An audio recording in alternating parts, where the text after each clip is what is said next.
Welcome to our Curious Amalgam, the weekly podcast brought to you by the Antitrust Law section of the American Bar Association. Our Curious Amalgam explores the fascinating and increasingly overlapping world of competition, consumer protection, data protection, and privacy law. Each week, we bring you leading global experts on the most compelling issues of the day. Enjoy the show. Hello, and welcome to Our Curious Amalgam, the podcast from the American Bar Association Antitrust Law section. My name is Christina Ma, and today's episode is How Does the Bill Become an Antitrust Law? Analyzing the implications of the 3 antitrust laws passed in 2022. At the end of 2022, Congress passed the 2023 Omnibus Appropriations Bill, which included 3 key changes to the U.S. antitrust laws. In this episode, we'll discuss what those changes are, what they mean for practitioners, and what they mean for further antitrust reforms. Joining me today is my co-host, Jaclyn Phillips. Hey, Jaclyn. Hey, Christina. So who is our guest today? We're here today with Laura Alexander. Laura is the Director of Markets and Competition Policy at the Washington Center for Equitable Growth.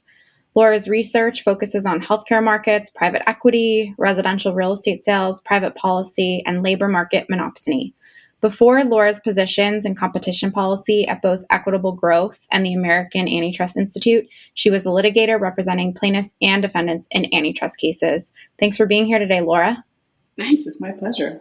Before we get into the bills that passed, can you set the stage for us? What type of antitrust litigation was being considered during the 117th Congress? Sure. At a very high level, I would put the legislation that was being considered into 2 buckets, one being procedural measures and the other being more substantive measures to actually impose new substantive antitrust liability. And notably, I'd say that almost all of the measures were directed at strengthening the antitrust laws as opposed to creating new exceptions or otherwise weakening the laws. Got it. And did we see bipartisan support for some of those? What was the landscape there?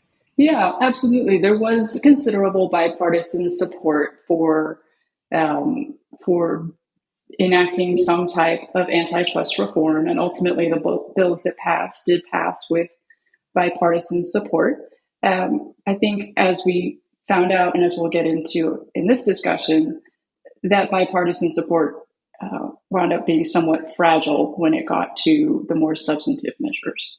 Got it. So you mentioned, and Christina said in her intro, we did have some bills that ended up being signed into law. So I want to talk about where we ended up. So I'm going to ask you to provide us a brief overview of the 3 antitrust-related laws. So we'll start with the first one, the Merger Filing Fee Modernization Act. Can you give us an overview of what that covered? Absolutely. And before we get into the specific laws, I just say, the TLDR version of what happened in this Congress is that the procedural bills were in and the substantive bills were out. And so the Merger Filing Fee Modernization Act is one of those procedural bills.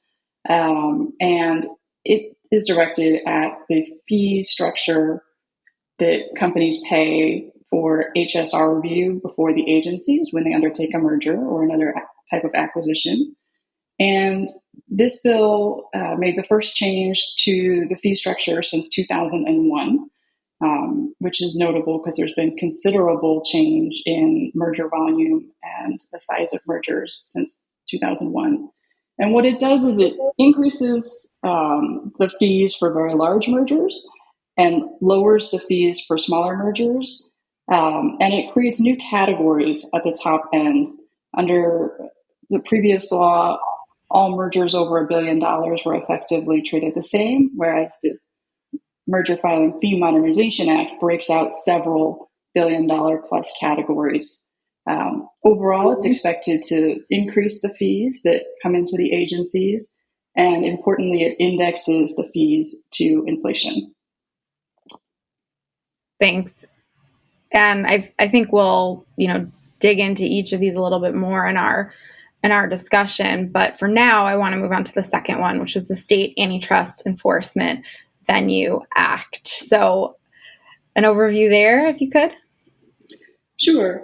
So what this act does is it essentially allows state attorneys general to choose their venue when they file antitrust actions. Previously, the Judicial Panel on Multi-District Litigation could consolidate and centralize attorney general cases with cases from other attorneys general and from private plaintiffs and send them to a venue of the panel's choice. So this act carves out state AG actions from that process, just as federal actions are already carved out.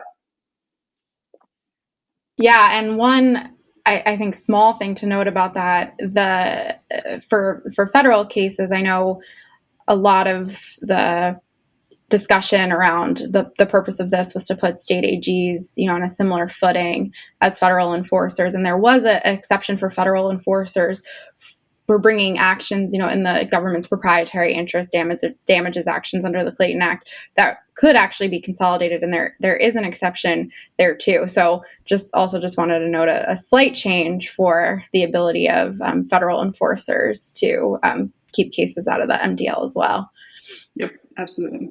And finally, we have the Foreign Merger Subsidy Disclosure Act. And at least for me, and maybe for some of our other listeners, it's definitely the one I'm least familiar with. So getting your take on what that does would be great. Sure. Well, this one really flew under the radar, so I don't think it's a coincidence that you're less familiar with it.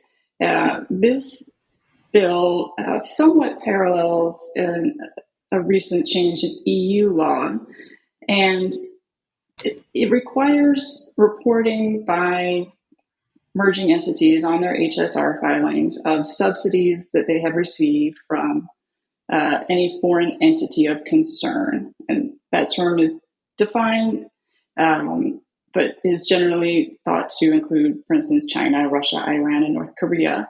And notably, the Foreign Merger Subsidy Disclosure Act does not give the reviewing agencies any additional authority to do anything with this information, except to the extent that it is relevant to the antitrust and competition analysis they're already undertaking. Interesting. So, we've been calling these procedural laws, and they are, but what are the practical effects of these laws? And do you have any thoughts on which one of them might have the biggest impact, on either side, whether you're a merging party or a defendant in an antitrust case or a government agency? I mean, by calling these procedural, I don't mean to diminish their importance at all. Procedure is tremendously important, particularly in antitrust. I think that the revision to the filing fee structure is going to be hugely significant to the agencies and to their ability to have the resources that they need to effectively review mergers, and also to better align the fees that are charged with the resources that it takes to review a merger. Very large mergers take a very large amount of resources, and this bill reflects that. I've seen estimates that this will bring an additional $190 million to the agencies, which is significant as far as the impact on their budget. And for smaller parties who are merging, it will lower their fees to reflect the fact that most small mergers don't actually present that much concern and are easier to review. And I think the indexing for inflation is also important, because we have seen merger fees not keep up with changes in the economy, and this is an attempt to remedy that. There is some interesting back and forth on the Merger Filing Fee Modernization Act and whether it is probably the most, quote unquote, substantive of the three. I know sort of at the last hour, there was some attempt to have it go into effect a year later rather than in 2023. Why do you think that is? And, how much of that affects, ongoing enforcement efforts? Sure. So this gets a bit to the fragility, I think, of the bipartisan consensus here. There's broad agreement that the agencies are underfunded, and that if we want to have effective antitrust review, we need to keep the filing fees in line with the actual resources needed to effectively review mergers. There is less broad consensus in the idea of giving more resources to this particular set of agencies with these particular figures leading them. And so I think that, in a nutshell, is the impetus for the 2-year, or for the delay that was proposed, although it was ultimately stripped out before the bill became law. So I think you've already alluded to this in that answer, but going back to the first point we were talking about and what the proposed bills during the last Congress looked like. And we did see some efforts to make substantive, some pretty broad, sweeping changes to the antitrust laws and, changes to precedent we've seen over decades. And I think there was, and this could just be my take, but some feeling, at the beginning of last year that there was a chance that we could see something like that. And that obviously didn't come to pass. So what's your view on why we didn't see traction on these bills proposing, broader, more substantive changes to the antitrust law in favor of these bills that really just have an impact on procedural rules? Well, it certainly wasn't for lack of trying. And I would push back on the idea that there wasn't considerable traction, because for the first time in recent memory, there was actually, I think, a hope and a chance that substantive antitrust reforms would be passed into law. So while these didn't pass, they did come closer than anything in recent memory. The two most notable bills that didn't pass were the American Innovation and Choice Online Act, which was a bill that would prohibit self-preferencing by platforms, and then the Open App Markets Act, which would have similarly prevented self-preferencing and closed systems by mobile system operators and their app stores. And, there was considerable, and there is considerable concern and a broad recognition that people are uncomfortable with the amount of economic and political power held by the very largest tech companies, and that it's important to do something about it. But ultimately, that broad bipartisan consensus breaks down a bit when you get into the details of what exactly to do about it and how exactly to shape the contours of the antitrust laws to address it. Part of that is because the motivations for and the concerns about why the power held by these companies is dangerous is not uniform across the political spectrum. And that's part of the issue there. Got it. So what were some of those kind of specific issues that might have led to the support for those bills breaking down? And why do you think we were able to find some consensus over the three bills that did become law, even though, as we discussed, there might be some, real important impacts from those?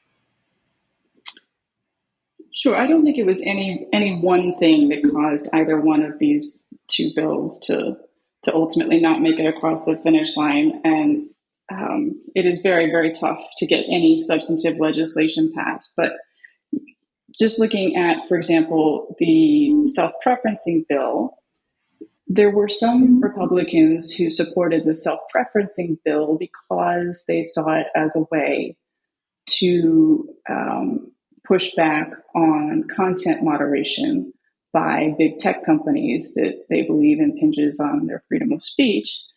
And I think on the Democrat side, you saw a lot of concern that if in fact that's what the bill would do, that certainly wasn't the objective of most of the Democrats who sought to use it as a measure to sort of level the playing field. But I think for the most part, hoped that it would leave self-preference or content moderation untouched. So I know there was concern about that, and concern about sort of the level of uncertainty about exactly how this bill would play out if it were made law. So we've been describing these as antitrust laws, but I think in some jurisdictions they're explicitly not antitrust laws. Showing a bit of my ignorance here on the proposed legislation, were they couched as antitrust laws? Was there discussion within Congress or debate about the relevant agency that should be enforcing these new laws? And could that be a way to sort of get past some of the objections to these more substantive laws? So I don't think that there was, I think there are definitely antitrust laws, and that they were considered antitrust laws, and the language in the bills invoked many of the ideas that are commonplace in existing antitrust law, and enforcement would have been, put with the DOJ and FTC, who are charged with enforcing the current antitrust laws. But there was, an attempt in these substantive provisions to bring in some concerns that are not considered part of I want to say traditional modern antitrust law, because there was a time when antitrust law was very different than it is today. But I think that there was some, with any attempt to broaden the reach of the antitrust laws, you do raise this question about, is this still antitrust? But I don't think that the bulk of the concern was that this would be enforced by the antitrust agencies. I think there was some concern about that, but primarily the concern was directed at the substance of the bills. That's really helpful. And I kind of have two wrap-up questions that go a little bit to, if you're, looking at these laws and looking at the current landscape from a practical perspective, if you're a defendant or emerging party, what should you be thinking about? Do you think that there'll be any unanticipated effects of the laws that were passed that people implementing the laws or having to take them to account in their business should be thinking about? The short answer is no. And I think that's, as you alluded to, a big part of why those measures were able to pass, is because lawmakers had a pretty high degree of confidence in exactly what those bills would and would not do. This is probably less relevant to folks advising clients, but I do think there is some interesting research that has been building and is developing about the connection between putting resources into antitrust and competition enforcement and the impacts that has for promoting, economic growth and other measures that are not typically considered just within the lens of antitrust law. So potentially there's some broader economic consequences from the push to put more money and resources into antitrust enforcement. But I think it's pretty straightforward as far as what these bills will do from the client perspective. Got it. So if we're, trying to have a bit of a crystal ball about what we might see going forward, what does the current landscape look like? Do you think there is a chance that we see some of these more substantive proposals make their way to President Biden's desk? So I would say that the appetite for expanded antitrust enforcement is definitely still there. And the problem that these bills targeted, with the enormous economic and political power wielded by these big tech companies, has not diminished in any way, shape, or form. And we've seen, in January of 2023, President Biden published an op-ed where he encouraged continued attention to antitrust reform. But the fact of the matter is that with this particular Congress, getting anything passed is going to be very tough.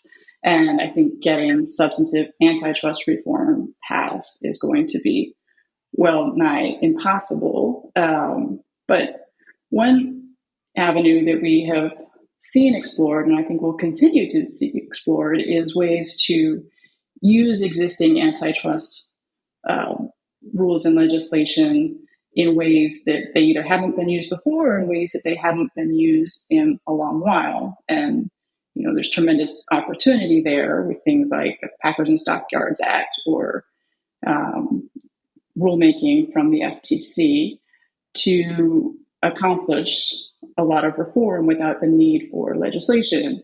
But there's also big challenges that come with that, in the sense that because these tools have not been used or have not been used aggressively, it's unclear exactly what the limits are for them and exactly how the use of them will be received. So I think that's where I would look in the current landscape for antitrust movement.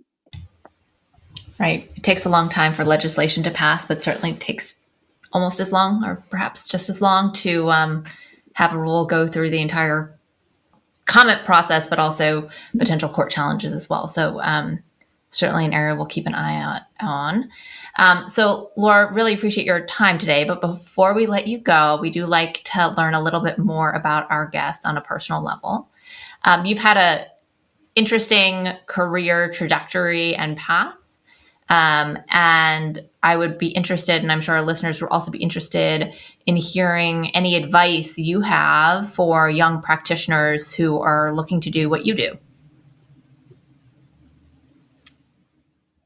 Well, I don't know that anybody could follow my particular path. As you said, it was a little bit idiosyncratic, but I guess I would advise young people to just continue to find ways to learn and to grow and to push your skills and expertise and also your comfort level.